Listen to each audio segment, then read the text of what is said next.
A humble black fisherman discovers a strange metal hatch buried beneath the sand. What he finds inside will shake the entire coast. Watch till the end. You won't believe what was hiding under the beach. Like, subscribe, and comment where you're watching from. The Caribbean dawn broke slow and golden over the endless blue, spilling light across the calm sea. Marcus Reed stood at the stern of his weathered fishing boat, the Lucille, named after his late mother. The hum of the motor blended with the soft whisper of waves. His dark, sun-worn hands gripped the wooden railing as he looked out toward the horizon, eyes scanning the shimmering water for signs of life. Fishing wasn't just his job, it was his rhythm, his refuge, and the only thing that ever made sense anymore. For 30 years, Marcus had sailed these waters alone. He knew every current, every shifting sandbank, every hidden cove that tourists never saw. He'd learned long ago that the ocean didn't care who you were. It could lift you gently or swallow you whole without warning. That honesty was what he loved most about it. People, on the other hand, were harder to trust. The sea breeze carried the scent of salt and memory. Marcus's mind drifted back to the years when he fished with his brother Elijah before the storm took him. They'd laughed, argued, and dreamed about owning a bigger boat someday. But Elijah's body had never been found, and since that night, Marcus had sailed alone. The villagers called him quiet, strange, the man who talks to the sea. He didn't care. Out here, there was peace, until that morning. As the sun rose higher, Marcus noticed something unusual along the coastline. It was a stretch of beach he rarely visited, a narrow curve of white sand surrounded by jagged rocks and dense mangroves. The tide was lower than usual, revealing parts of the shore that were normally hidden. He squinted. Between two clusters of dark stones, something looked off. The rocks seemed arranged, too even, too perfect. Marcus slowed the engine and let the boat drift closer. His instincts stirred, the same instincts that once warned him of storms long before the clouds gathered. Something about that place whispered unnatural.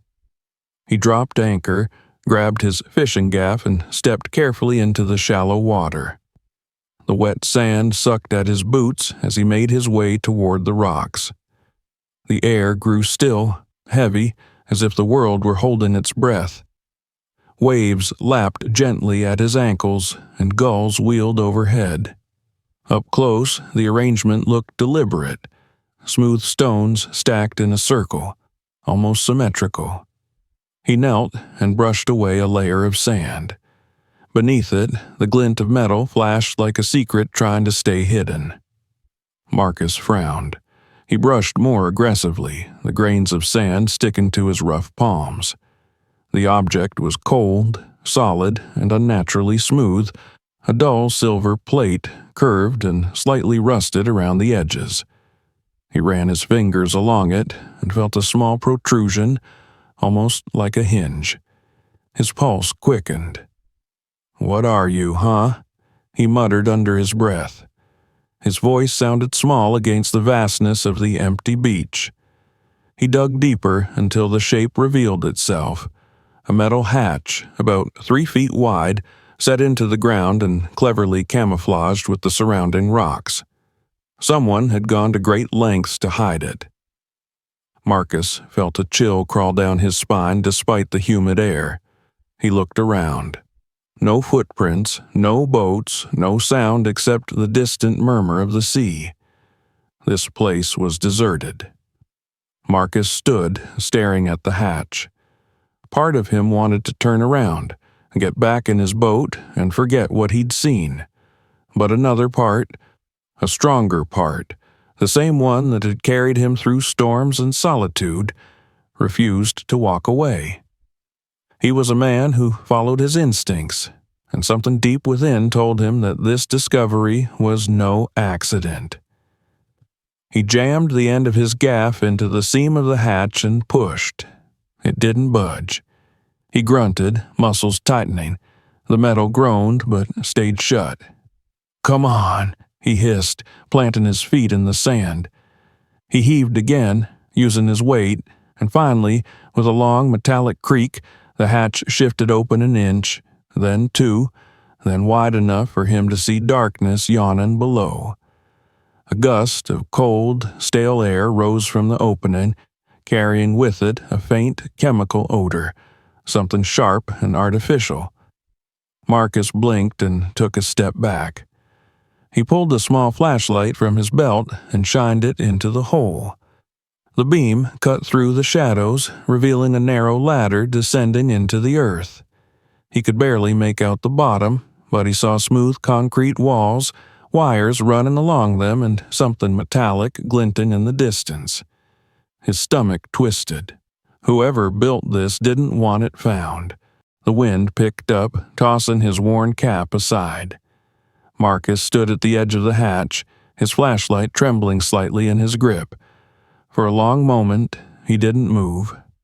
The logical side of him screamed to leave, to close it back up and pretend this never happened. But curiosity, dangerous, irresistible curiosity, anchored his feet to the spot. He remembered his father's old words. "The sea hides everything, son, but it always gives something back, one way or another." Maybe this was what the sea had decided to give him. He crouched again, peering deeper into the darkness. The air below was cold and still, like a breath being held for too long. The silence pressed against his ears until he could hear his own heartbeat. He swallowed hard and whispered, "Lord, if I'm about to do something stupid, stop me now." But no voice answered, only the waves. Marcus stood slowly, backing away from the hatch. He couldn't shake the feeling that eyes were watching him, from the sea, from the rocks, from the shadows inside that hole. The metallic smell lingered in his nostrils, sharp and uneasy. He brushed sand off his clothes, turned toward his boat, and forced himself to look back one last time. The hatch sat half open, dark and silent, as if waiting for him to return.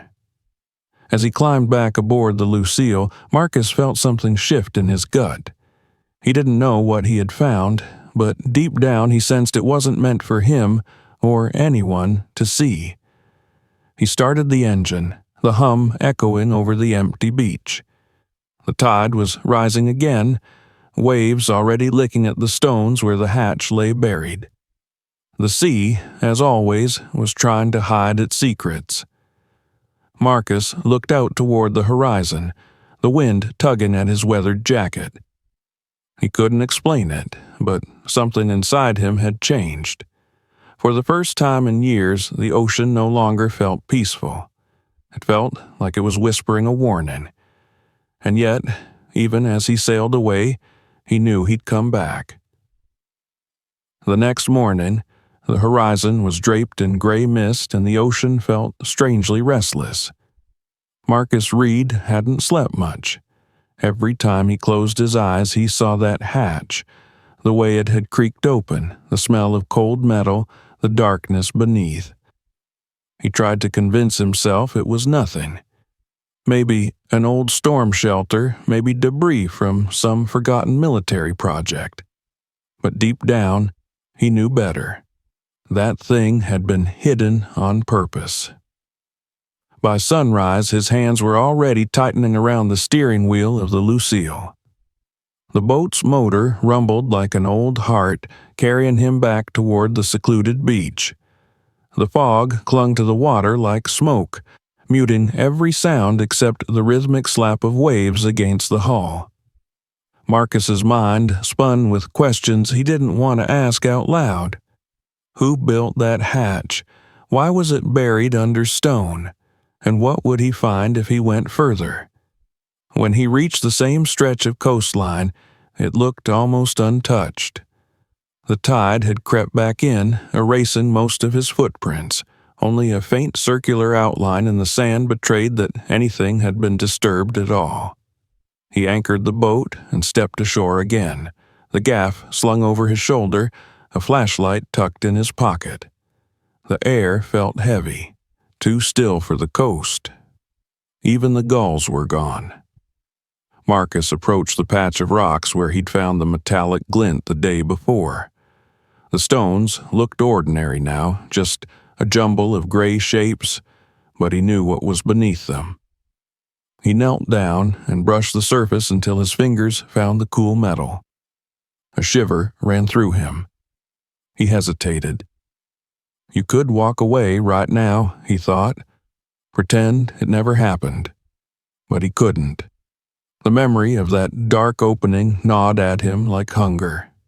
He'd never been one to ignore the unknown, not at sea, not in life. Marcus set his jaw and jammed the gaff into the edge of the hatch again. The metal groaned under pressure. He pushed harder until the hinges gave way with that same eerie, echoing creak. The stale air rushed out like a sigh from another world. He grabbed his flashlight, took a deep breath, and leaned over. The beam sliced through the darkness, revealing more than before. A narrow metal ladder disappeared into a concrete shaft about 20 feet deep. The walls were smooth, reinforced, too precise for a simple shelter. At the bottom, he could make out a corridor lined with dull gray panels. His pulse quickened. He could almost hear it in his ears. Marcus swallowed hard, then swung his legs over the opening.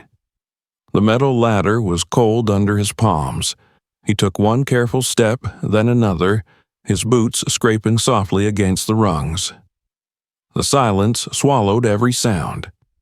When he reached the bottom, his flashlight beam danced across the walls, concrete, wire conduits, and a metal door slightly ajar. "Lord, have mercy," he whispered. He edged forward, pushing the door wider with the butt of his gaff. The hinges squealed. Beyond it was a narrow hallway about 6 feet wide, the ceiling low enough that he had to duck. Dust clung to everything. The air was thick, but the faint hum of electricity vibrated through the floor. Whoever built this place had left it alive. Marcus's light swept across the corridor and froze. Stacked along both sides were rows of metal shelves, each one filled with tightly wrapped packages in black plastic, sealed with duct tape. Dozens of them, maybe hundreds. He moved closer and ran his hand over one of the packages. It was dense, heavy, and smelled faintly of something chemical. His throat tightened. He'd been alive long enough to recognize what it was. Drugs, he muttered under his breath. Damn it, this ain't no fishing stash. He backed away, the beam of his flashlight trembling. The further he looked, the more he saw.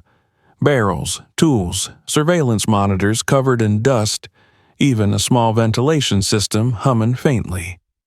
It was a bunker. A professional, well-equipped bunker, and, judging by the state of it, it hadn't been abandoned for long. Marcus turned in a slow circle, heart pounding in his chest. This place wasn't meant to be found. He could almost feel eyes watching him from the shadows. Every instinct screamed for him to leave. Then he noticed something else. Faint tire marks in the dust, leading toward another passageway at the back. There was an exit somewhere, maybe a road, maybe a tunnel that connected this bunker to the outside world. He thought of the quiet villages nearby, the fishermen, the families, the children playing near the dunes. If people were running a smuggling operation this close to home, then it wasn't just some secret project. It was something far worse. Marcus turned toward the ladder. His flashlight flickered once, then steadied. He climbed fast, gripping the cold rungs as if the darkness below might reach up and pull him back.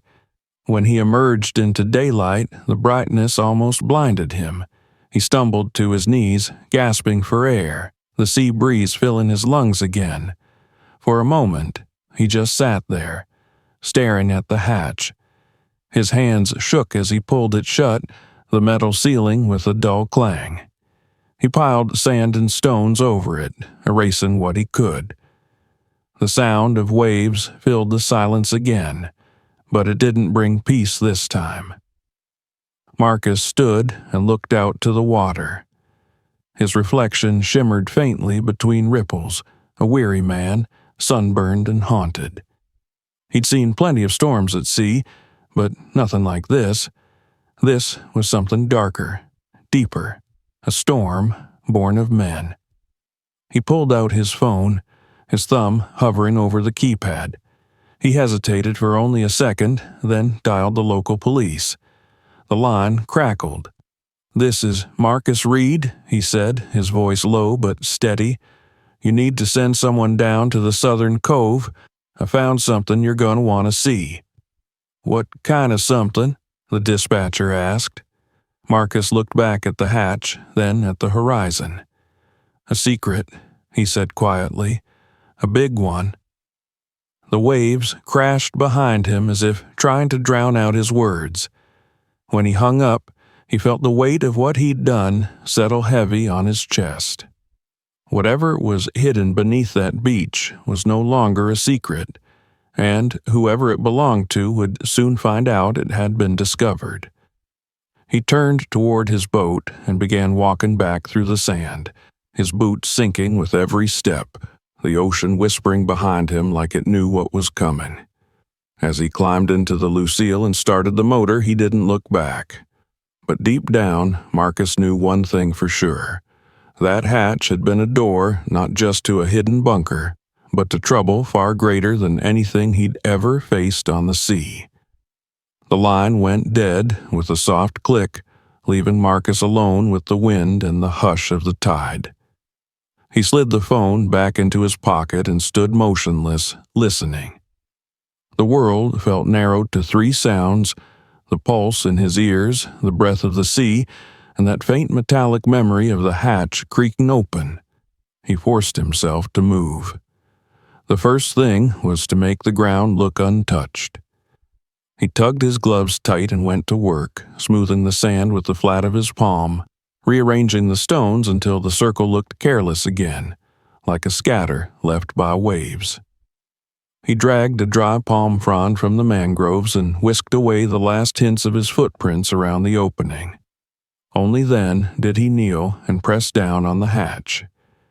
It settled with a dull, final thud, as if swallowing its secrets whole. "Stay buried," he murmured. The wind shifted, blowing inland for a moment, bringing the scent of hot scrub and mangrove sap. Marcus lifted his head and scanned the fringe of green where the beach yielded to dense growth. Nothing moved. No voices, no footsteps. Still, something in his gut tightened. He'd been at sea long enough to trust the language of unease.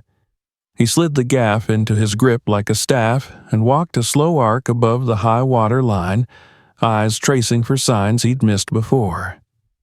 There, faint, almost nothing. 2 parallel dents in the hardpack where the sand met the brush, not fresh, but not old either. Not footprints, not exactly. Wheels, maybe. A handcart? Something narrow, just wide enough to be guided by one person. He crouched and pressed his fingertips to the faint tracks, then followed them with his eyes as they disappeared into the shade of the mangroves. The branches there formed a low tunnel of leaves, a darker corridor inland. Marcus felt the tug of curiosity, but he stopped himself a yard short of the green. If they built a door under the beach, they built another one somewhere you can't see, he told himself. And if they come back, you don't want to be standing where they expect a door to be. He backed away and returned to the open sand, letting the white glare of morning wash over him. Out on the water, his boat, the Lucille, rocked in place. Patient, a faithful animal tied to a post. He thought about rowing back to her, about drifting just offshore where he could watch this place from a safer distance. But something else pinned him to the beach, the knowledge that secrets rot in darkness. If he left and someone appeared, they'd lift the hatch, erase the last of his traces, and the truth would slip under again, as silent as tide. So he stayed. He paced the span between the hatch and the shallows, counting steps in his head to settle the nerves. 200 forward, 200 back. The sun climbed and the fog burned away, revealing a sky as hard and bright as hammered tin. Near 11, a pair of gulls returned, circling once before drifting farther down the coast.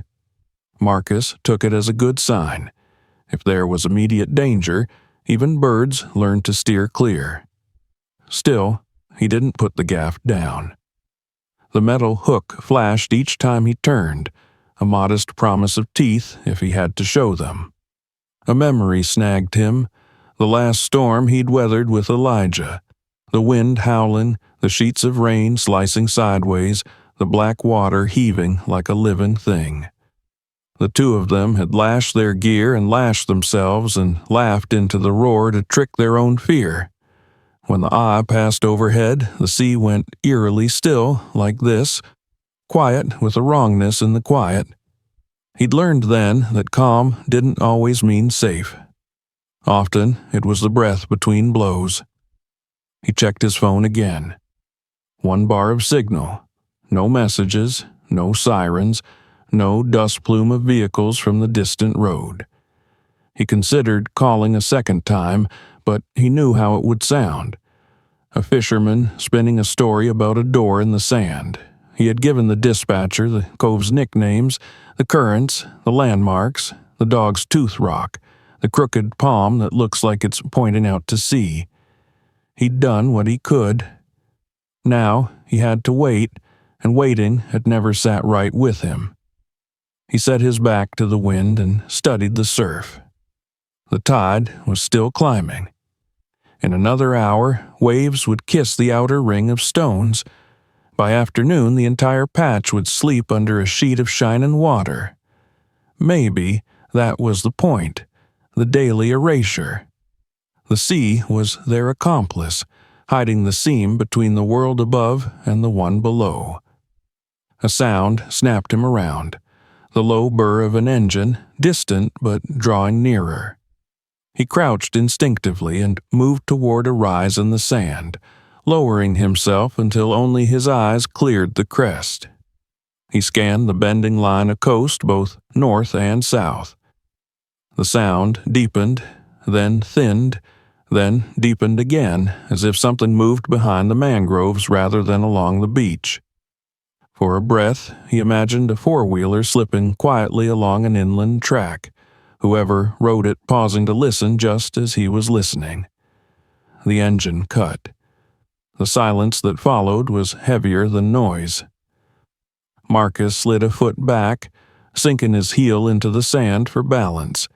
He tasted the metallic tang of adrenaline behind his tongue and forced his breath slow, counting in fours the way he had when storms tried to snatch the wind from his lungs.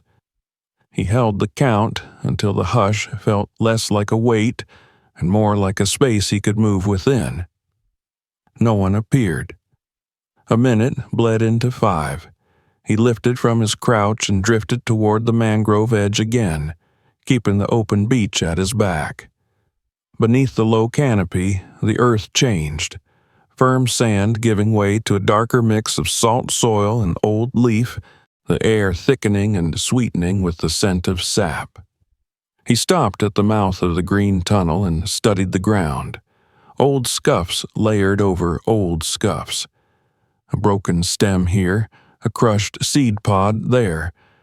Nothing fresh enough to shout, but enough to whisper. He let the leaves fall back into place. Back near the hatch, he knelt and laid his palm flat against the metal, cold even in the heat. He pictured the ladder, the corridor, the stacked black packages that had looked like bricks inside a bunker wall. He had only touched one, and that was enough. He remembered the weight through the plastic and the way the smell had crawled up the back of his throat. He had wanted to scrub his hands on the sand until the chemical clung no more. $3 million, he muttered, hearing the dispatcher's earlier skepticism in the dry air. He hadn't said that number then, hadn't said any number, but now it hung in his mind like a buoy marking a drop-off. People killed for numbers like that, people disappeared for less. He rose and made a slow circle, widening his perimeter to the line of flotsam left by last night's tide. Bottle caps, a scarred length of driftwood, a dead jellyfish, its bell clouded like blue smoke. He found a cluster of footprints, half filled with blown sand. He placed his own boot beside the clearest of them. Same length, more weight. Maybe 2 days old. Maybe 3. He followed them as they staggered toward the water, then lost them where the sea had licked the beach clean. By noon, the light was punishing, the kind that bleaches color from the world. Marcus retreated to the shadow of a leaning palm and drank from his flask. The water went down warm, but it steadied him. He cleaned the hook of his gaff with the hem of his shirt until it gleamed. He checked his small kit, the coil of spare line, the rust-spotted multi-tool, the bright orange flare he kept in a plastic sleeve. He'd brought the flare for an emergency on the water. He hadn't imagined using it to paint a target on a secret door in the sand. But if he had to draw eyes, he would. He stepped back into the heat and felt the sun press against his shoulders. A cloud ghosted the sun and slid away, a brief mercy. Time kept on, segment by segment, measured by the bow and return of the waves. He began to hear patterns in them again, the way he always did after long hours alone, the sea talking in a code he'd never fully translate but always understood enough to survive. Beneath that constant voice a smaller itch remained. They know this place. They know when tide covers their work. If they're coming, they'll come between. He glanced at the far curve of the cove and saw a sparkle. Glass, maybe, or the chrome eye of a handle on an old crate someone had tossed months ago. He raised a hand to shade his eyes and decided against walking to check. Distance was his ally now. Distance and witness. If he stayed where the beach was open, nothing could reach him without crossing the bright sand. The phone vibrated. He snatched it up. A text blinked into view from an unknown number, just a string of digits. ETA 3040, stay put. He guessed the dispatcher had passed his number along. Relief warmed him for a second, then cooled. 30 to 40 minutes was a lifetime if the wrong people rounded the bend 5 minutes from now. He typed back, "At the cove, stones look natural, I'm in the open." He hovered, then added, "If anyone else shows up first, I'll fire a flare." He hit send and watched the message sit a moment before the tiny delivered appeared. The sound returned, this time unmistakably from the water. A small engine, closer than the earlier one, but moving away, not toward. Marcus stepped to the water line and scanned south. Far out, a skiff zipped along the horizon, right in a silver seam where 2 shades of blue met. He stood without moving until the boat dwindled to a fleck and vanished into glare. He drew a breath deep enough to ache and let it out slow. Then he walked back to the hatch and stood over it like a sentinel. The gaff hung easy at his side again, as natural in his hand as the tiller of the Lucille. He felt the old steadiness that had carried him through years of mornings like this, the kind where one wrong guess could strand you without wind or food. He looked down at the stones and thought of the word professional. Whoever built the bunker below had money, knowledge, patience, but maybe what they didn't have was someone like him, someone stubborn enough to wait the sea out. The light shifted almost imperceptibly, the way it does when afternoon begins to posture as late day even before it earns the name, shadows lengthened by a finger's width. The tide finished its climb and began its slow retreat, as if the ocean, too, had made a decision and now only had to carry it out. He tipped his head, hearing, what? At first, he couldn't place it. Not wind, not waves. A murmur, low and layered, like voices braided by distance. He moved toward the mangrove edge and froze. The sound grew clearer, then thinned again, then cleared, a laughterless exchange, 2 tones but no words he could make out. He counted to 5, then 10. The voices stilled. A branch ticked like a metronome as it settled back from a recent touch. Marcus took 3 steps backward into the open. He slid his thumb under the flare cap to break the seal with a soft snap and kept his eyes on the green. He could leave now, run to the boat, pull anchor, and be 500 yards out before anyone cleared the brush. But pulling away meant turning his back, and that, today, was a thing he wouldn't do. He set his feet as if bracing against a swell. The brush rustled again, once, twice, then quieted. A single brown lizard darted across the sand and vanished under a stone. The moment went on, heavy and lidless, until it broke under its own weight. Marcus lowered the flare without putting the cap back on. He didn't realize he'd been clenching his jaw until it ached. He rolled it loose and laughed once, dryly, at the absurdity of guarding a door he hadn't known existed yesterday. The laugh faded. He whispered, "Come on now." But whether he meant the police or the hidden men, he couldn't have said. At last, thin but clear, the echo he'd been waiting for reached him from beyond the headland, not the intimate burr of a small engine, but the layered thunder of more than one. Tires on uneven road, a sound that gathered and resolved into a shape his bones recognized as a rival.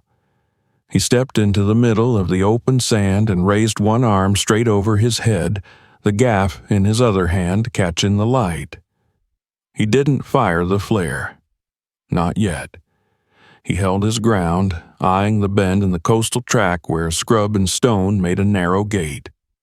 The sea breathed in behind him and let go, and in that breath he felt the balance of the day tilt, away from secrets toward reckoning.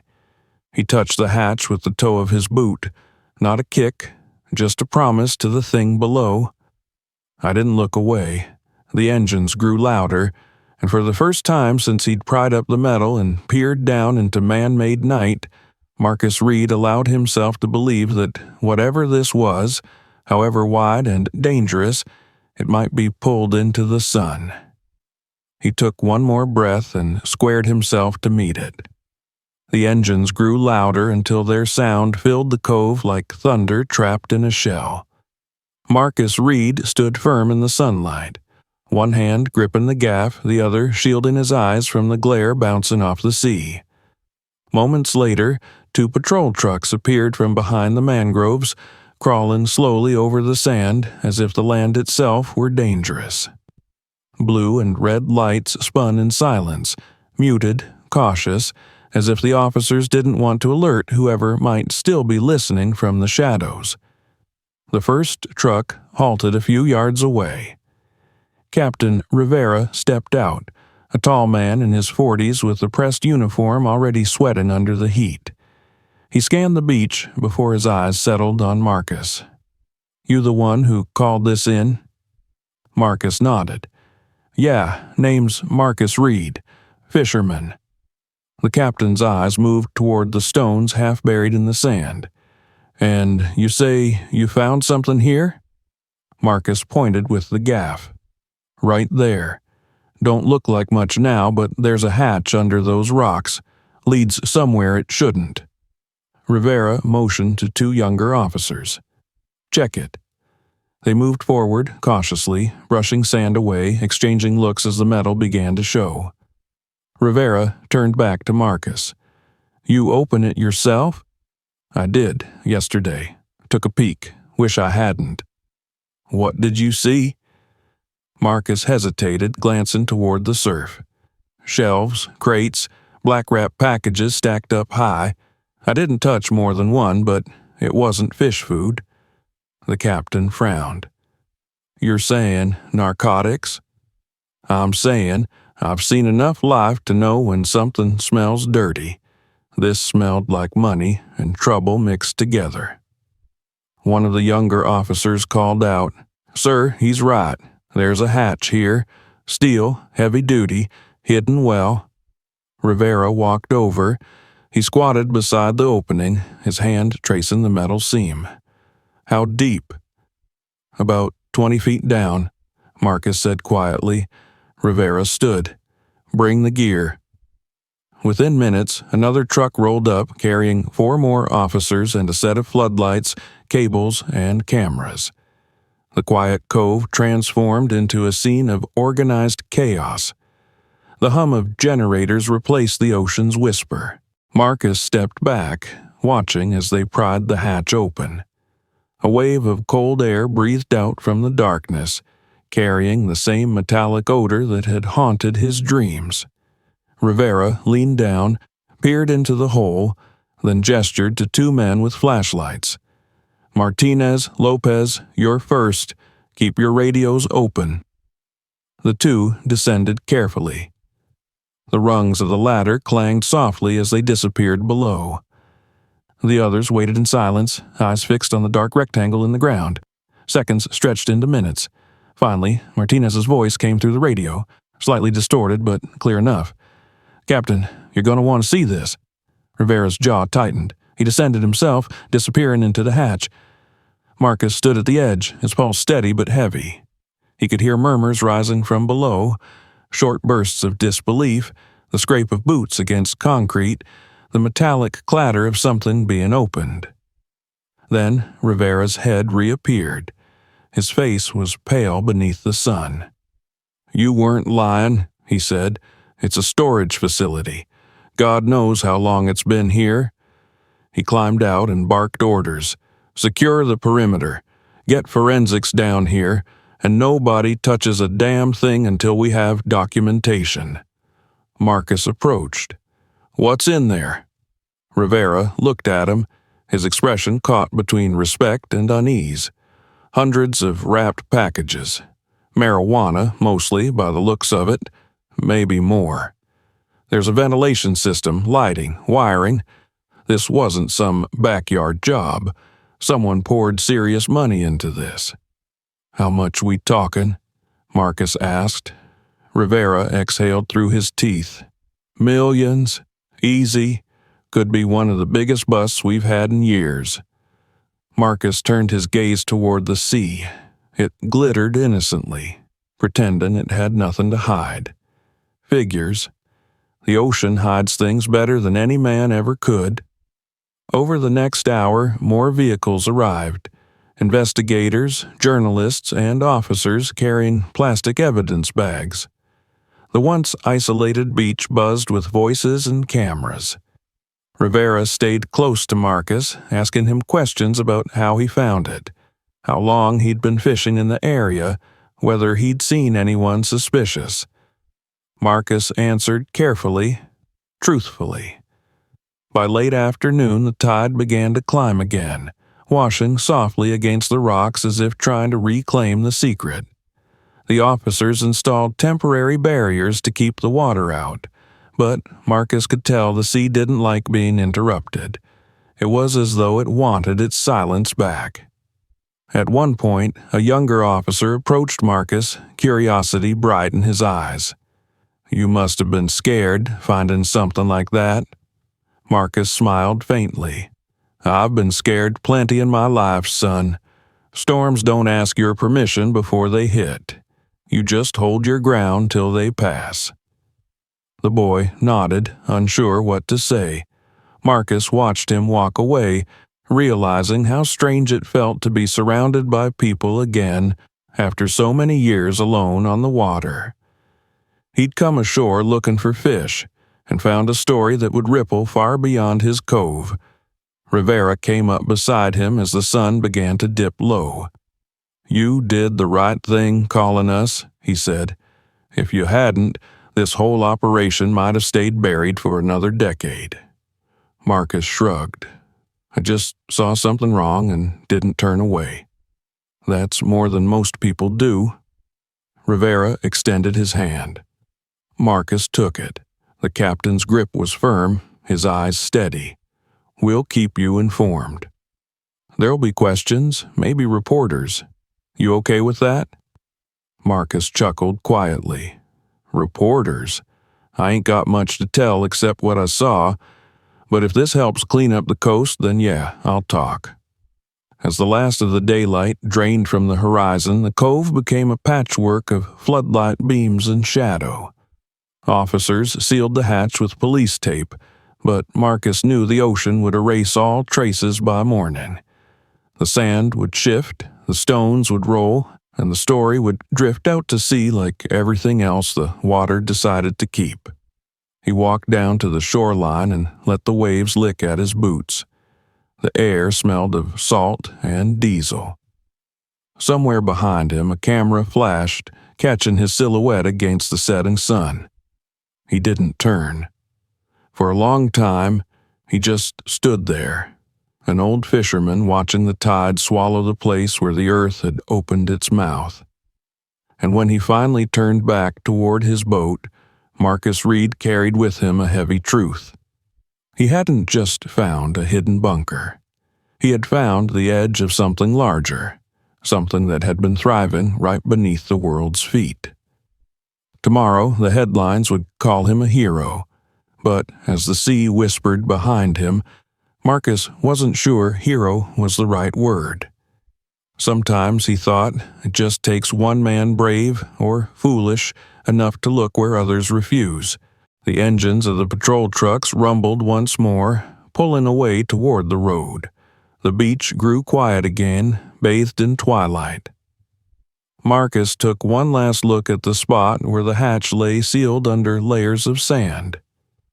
"Stay buried this time," he murmured to the wind. Then he stepped into his boat and let the tide carry him home. By morning, the cove was no longer a secret, no longer a hush between mangroves and surf. News vans clogged the dirt track beyond the headland. Tripods sprouted like brittle reeds in the wind. Reporters rehearsed lines against the glimmering water as if the sea itself were a live audience. A drone buzzed in slow circles, its thin whine needling the gulls. Yellow police tape crossed the sand in long X's, fluttering and snapping whenever a gust moved through. The hatch lay beneath the stones as it always had, only now the world knew where to point.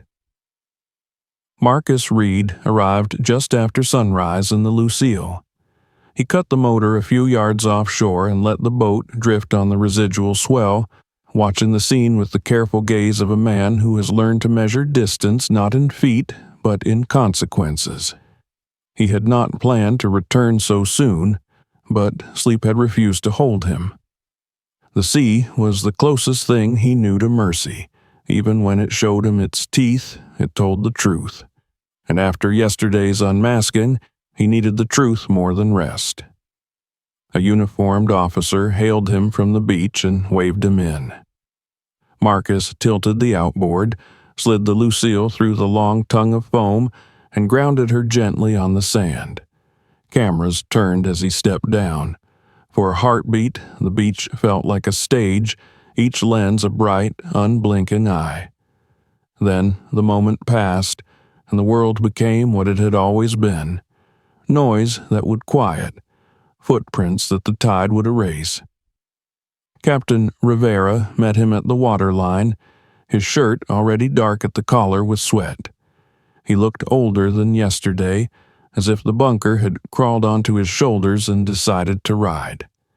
"Morning, Mr. Reed. Appreciate you coming back." "Couldn't sit at home and let my head do the talking," Marcus said. "Figured I'd check the tide for you." He nodded toward the tape. "And the show." Rivera's mouth twitched. The show was coming whether we wanted it or not. He lowered his voice. "We've been in and out since dawn. Forensics, inventory, the whole circus. It's as you said down there, hundreds of packages. Ventilation, timers, backup power. There's a side passage we cleared last night. It takes you towards the inland brush, then pushes north. It eventually meets a cinder block room under a storage shed on an abandoned parcel 2/3 of a mile away." "Abandoned," Marcus repeated, a word that rarely meant alone. "For years," Rivera said. "Deeds jump hands, names jump with them. A shell holding a shell." Reporters edged closer, their microphones held like flowers that might bite. Rivera turned, his posture shifting to the flat, patient shape of official language. "We'll speak in a moment," he said. "Give us space to finish securing the site." He guided Marcus up the dry slope, away from the hatch's exact mark. The higher ground gave them a view of the ocean, the police trucks, the improvised platform where a podium had been planted like a flag. "They're going to ask you to talk," Rivera said quietly. "If you're willing." "What do you want me to say?" "The truth. How you found it, that you called us." He paused. "There will be other questions, too. Whether you saw anyone, whether you touched anything. People will fill silence with invention if we leave room." Marcus followed the tilt of a pelican banking over the glittering skin of water. "I won't leave 'em room." Rivera nodded. "For what it's worth, we ran a rough estimate on the packages we've cataloged so far. Weight, street conversion, all the unhappy math. Conservative figures north of $3 million. Might end up higher once the lab's through. And the setup, whoever built this, it wasn't a fling. We're seeing dates on some of the materials, maintenance logs for fans, blacked out labels on spare parts. It's been operating for years, Mr. Reed, right under our feet." The wind trembled the tape again, a plastic heartbeat. Marcus felt the number slip into him like a cold coin. He tried to picture the years layered beneath the sand. Handprints no tide could erase, decisions poured into concrete, cash packaged and sent through paths the world never officially acknowledged. The cove had been a mouth, and at last it had spoken. "You gonna catch 'em?" he asked. Rivera did not make the easy promise. "We'll follow what we have. Paper trails, cameras near the road, a few sensors down there pinged recently. Our techs are pulling the logs. And now that the story's out, people tend to call with things they thought were small before." He checked his watch. "I've got 10 before the briefing. Walk a minute?" They left the knot of activity behind and traced the gentle bend of the beach, the wet sand cool beneath their boots. Farther down, a kid with a camera crouched behind a driftwood log, pretending he wasn't filming. The sea moved in patient breaths, and the drone's whine thinned until it matched the friction hiss of wind over dune grass. "Why did you come back?" Rivera asked. Marcus took his time with the answer. "Place like this, after you pull a secret up, it tries to pull you back. I wanted to look it in the eye with the light on it. Make sure yesterday really happened." They reached the crooked palm that pointed seaward like a bent finger. Marcus touched its rough bark, then let his hand fall. "And I wanted to see it with people around. Yesterday, it felt like the whole world was a closed mouth." Rivera slowed. "My grandfather used to say the sea hides mercy and murder in the same pocket." He shook his head once, as if to clear the old voice. "Look, there's going to be noise. Headlines.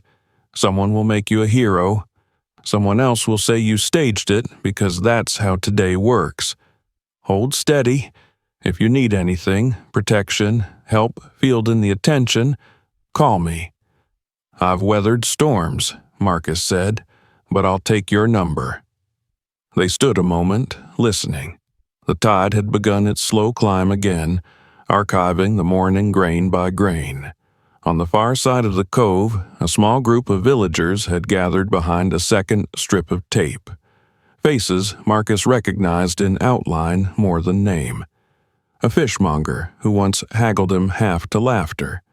A woman who brought leftover bread to the docks at dusk.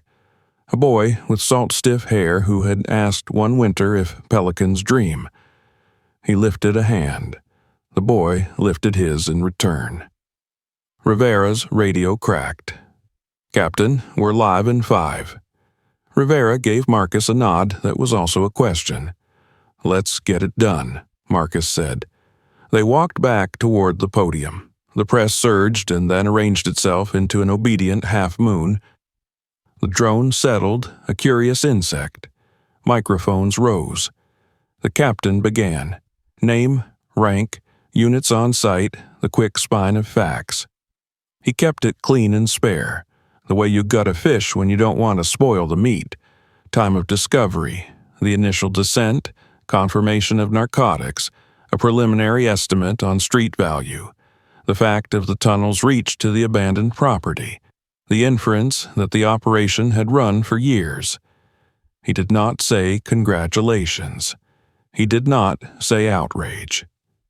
He said, "We are treating this as a major smuggling infrastructure interdiction, and we ask the public to contact us with any information, and we will provide updates as soon as verifiable." Questions burst like thrown gravel. How long have you suspected this cove? Is this cartel affiliated? Can you confirm 3 million? Were officers injured? Is the Fisherman here? Rivera lifted a hand, and the noise fell into a staggered hush. "We'll take 3 questions," he said. He answered 2. Then he looked at Marcus and gestured subtly. Marcus stepped into the wash of microphones. For a moment, the lenses crowded his face until he felt absurdly like the hatch, flat, featureless metal with a seam only a few would ever notice. He cleared his throat. "My name is Marcus Reed," he said. "I fish this coast. Yesterday morning I saw something that didn't belong, stones that looked placed, not rolled. I checked. There was a hatch under the sand. I opened it. I saw things I didn't want to see and called the police. That's the whole of it." "What did you feel when you saw it?" a woman asked from the left. "Cold," he said simply, "even in the heat." "Did you know who it belonged to?" a man shouted. "If I knew, I'd have said it already," Marcus answered. "I know the sea. Whoever built that place knows shadows." "Are you afraid?" came a voice from the back. He allowed himself a small smile. A good fisherman is always a little afraid, keeps you honest. But I'm not alone out here today. They wanted more. He could feel the pull, the pinking scent of fresh story, the press of questions that turn one man into a shape large enough to fill a day's appetite. But he had said what mattered. He stepped back.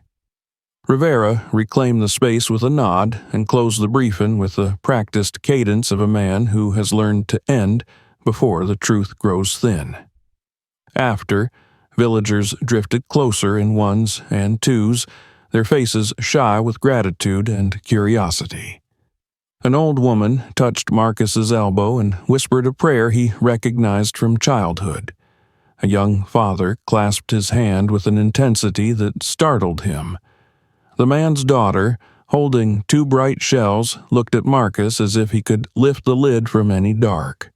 He told her to listen to the conch. It would teach her the language of waves. By noon, the vans began to peel away. The drone lost interest and the press thinned to a few stubborn crews hoping for a second act. The cove exhaled. The voices scattered like birds. Officers cycled through the hatch with the steady rhythm of labor. A team at the inland parcel hauled a rusted freezer from the old shed and took pictures of the concrete pad beneath. The day heated, then leaned towards the slow mercy of afternoon. Marcus backed the Lucille into water and pushed off, letting her nose swing gently toward the open blue. He didn't go far. He set the motor to a patient idle and drifted parallel to shore, close enough to see men moving ant-like between trucks, far enough to hear only the ocean. He ate from a paper parcel, bread, a wedge of old cheese, and drank long from his flask. The sea rubbed the underside of the boat with a cat's persistence. A line of pelicans flew north in a ragged chevron. One dipped, corrected, and rejoined, as if embarrassed to have misread the wind. When the last news van left and the tape fell slack, he brought the Lucille around and let her bow point home. But he didn't throttle up.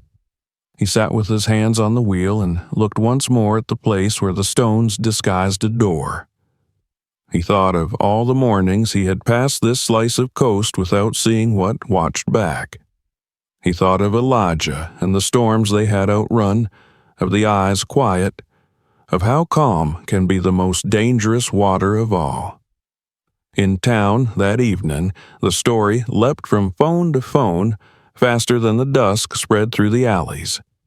The little television in the bar near the pier played the briefing on loop, its volume turned up too high, voices clipping across cheap speakers in bursts of official and breathless. A headline crawled beneath the image of the cove.